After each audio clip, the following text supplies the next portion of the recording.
सिंधुदुर्गमध्ये जलजीवन मिशनची कामं एका महिन्यामध्ये सुरू करा। कामं एका महिन्यात सुरू न झाल्यास मोर्चा काढू। आमदार वैभव नाईकांनी आता पाणी पुरवठा विभागाला थेट इशारा दिलाय।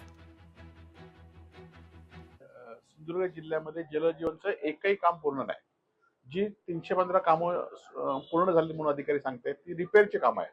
परंतु एक नवीन नळपाणी योजना म्हणजे टाकी, विहीर, इलेक्ट्रिसिटी आणि पाईपलाईन अशी एकही काम या जिल्ह्यामध्ये गेल्या 3-4 वर्षामध्ये पूर्ण होऊ शकलं नाही। आणि गेल्या वर्षभरामध्ये इथल्या आमदारांनी कुठलाही निधी आणू शकले नाही। त्यामुळे ही सगळी कामं अपूर्ण आहेत।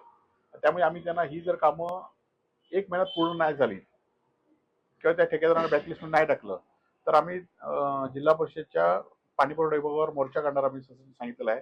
आणि त्या संदर्भात मुख्य कार्यअधिकाऱ्यांनी या संदर्भात लवकरात लवकर आम्ही पाठपुरावा करून कामं पूर्ण करण्यासाठी प्रयत्न करतो म्हणून सांगितलं। परंतु त्यांना आम्ही 1 महिन्याचा अल्टिमेट दिला आहे, नाहीतर आम्ही हे आंदोलन तीव्र करणार आहोत। लोकशाही मराठी ऐका, पहा, जागरूक रहा।